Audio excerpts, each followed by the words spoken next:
Hello, folks. Dustin Zarni here, Democratic Elections Commissioner for Onondaga County. Welcome to Commissioner in a Car. Today is Tuesday, June 30th, and we have left the office and have done our final scans of absentee, vote by mail, and affidavit ballots for the June 2026 primary. And so this edition is to tell you where we're at, what's going to happen between now and certification next Tuesday, and also what is going to happen after that. You may remember that we had 4 races that we were talking about after Election Day. Well, 2 of them are very small. They're the Pompey Republican Committee race and the Geddes Democratic Committee race. Those 2 races, because those races were within 20 votes, we already knew on election night that those are going to go to the hand count after the July 7th certification. But the 2 big races that everybody's been talking about, and really the big race most people have been talking about, has been Assembly District 129. You may remember on election night, Mo Brown ended the night with an 83 vote lead over longtime serving member Bill Magnarelli. And we, over the last week, we collected any vote by mail that came in. We ruled on the affidavits, and we had about 200 or so ballots that were going to be counted in the race, and they were done today. And after that race was counted, Mo Brown actually picked up about 22 votes. It is the affidavits went for him like 48-22, and the vote by mail that was counted that voted in the race went for Bill Magnarelli, but only by 3 votes, like 61-58. So that's why, at the end of the day, Mo Brown ended with about 105 votes lead and a win. There will be no hand count in that race. We needed to get down to about 30 to get to the hand count, and since Mo increased his lead, there's no hand count in that race. I'm going to talk about that race in a little bit, but let's get through the other race that is going to go to the hand count, and that's the County Leg 16 race. This race is something that I haven't really seen before. We ended the night with a 72 vote margin, and there were 28 affidavits or 32 affidavits in the area, but only 28 that cast votes in this race. And then we had about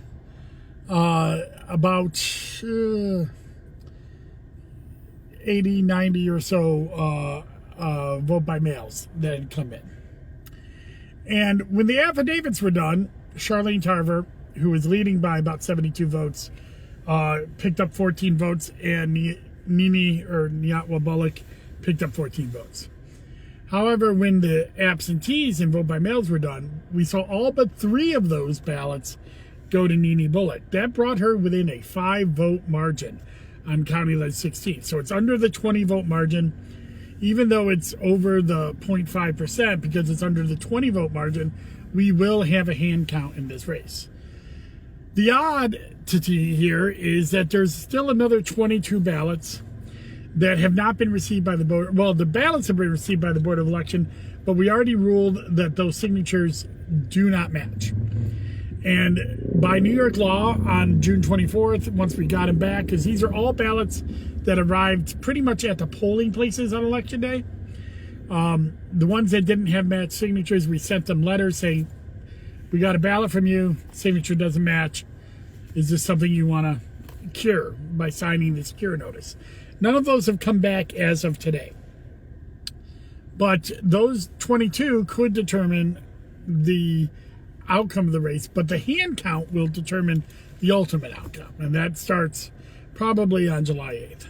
So we'll have to see whether any of those cure ballots come back. Those cure notices come back for those ballots. So that's, as I said, that's something odd. You never really see an overwhelming margin like that, especially now. Nene Bullock did win the ballot margin during the election, so it is obvious that they were running a campaign on that, but it is something odd. But we will also sort this out in the hand count. We've notified both parties, and we still have to certify the election before we proceed to the hand count. So what's next? In that race and the two races that are going to hand count, we have to go through certification. So that's what we're going to do this next week. Certification is basically the Board of Elections crossing their T's and dotting their I's. We are going to go through all of the ballots. We're going to organize them to get ready for the hand counts. But we are also going to do the write-ins. The write-ins haven't been done yet, so we got to go through that and annotize them. We have to get ready for certification. We have to put the reports together, and we have to get that all done by July 7th. Then sometime after July 7th, we'll start the hand counts. Probably on July 8th, but we're talking to the campaigns that are involved in that to let them know what's going on, and so they're ready for that. It's about 850 ballots for the Bullock Tarver race, so I don't expect us to take that long to get through it. Probably one day.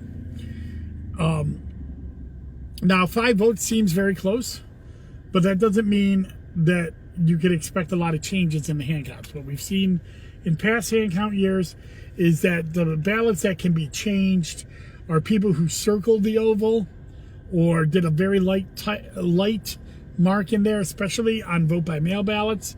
That could alter the count. They could also alter the count in the negative way that somebody wrote a message on the ballot, whatever that message may be, that could throw out a ballot. So we will see some changes, but it doesn't mean that it'll be all changes to one side. In fact, usually it's not. Usually it's changes to both sides. You see some small margins. 5 votes is a small margin, but not compared to only 850 ballots. So we will see how this turns out. It's been a weird election so far, so who knows? But anything can happen. And that's why we do the hand count. So that's what we're going to be doing at the Board of Elections over the next week. Let me talk about the primaries. Every year, the primaries come up, and there's always hurt feelings. No matter who, you got 2 Democrats, and in particularly in Assembly District 129. You got a sitting county legislature with Mo Brown and a long-serving Assembly District member with Bill Magnarelli. And they are on opposite sides in terms of style, demeanor, ideology, age, race. They pretty much are on opposite sides. But what they do have in common is that they both have a D next to their name, and they're both Democrats. And we can get into party labels: socialists, Democrats, progressives, conservatives, whatever you want to say. I guess what I want to say is this: it's really hard to be a public servant. You put yourself out there, you put your life out there, you put your family out there. And so anybody who wants to do that, I'm grateful for. I'm neutral, publicly neutral in all primaries, because as a Democrat and the elections commissioner, I want both sides to be able to come to me and ask me about the race and get straight answers, and hopefully believe that they're going to get straight answers.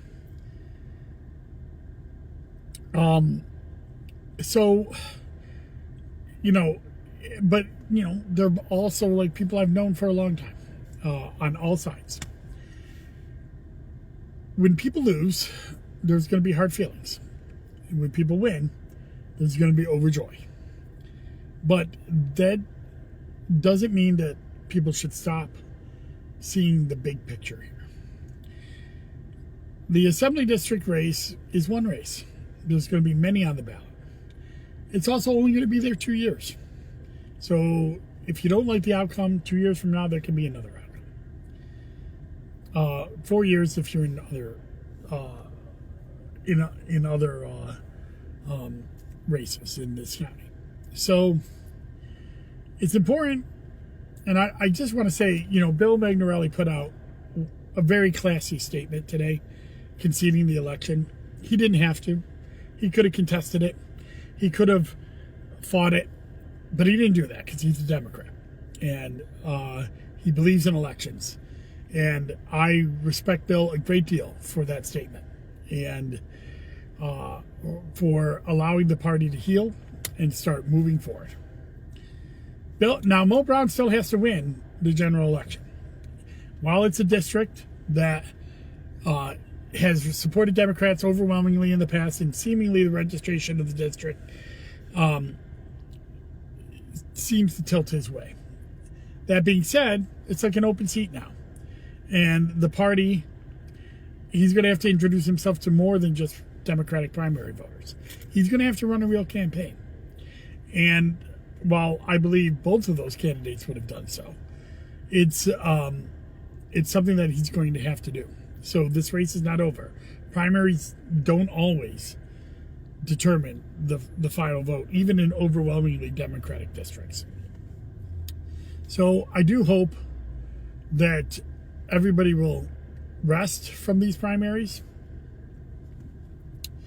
and recalibrate and start thinking about the general election. That being said, we still got work to do. We got to certify. So next week on July 7th, I'll be talking about certification and the state of the race going into the hand counts. On July 14th, my next time I have a podcast, we'll have the end of the hand counts and winners in OCL 16 and those 2 committee primaries that we have. And then the Board of Elections will be moving on to the general election. So that's it. Thank you very much for tuning in. You can go to DustinZardi.com to subscribe and get updates every time I do content or election news updates. And that's all I got to say. Thank you very much for participating in the 2026 primary. And for those of you who are still following along, tune in next week and we'll have a better idea of exactly where we stand for the hand counts and going into to finalize the 2026 primary. Bye-bye.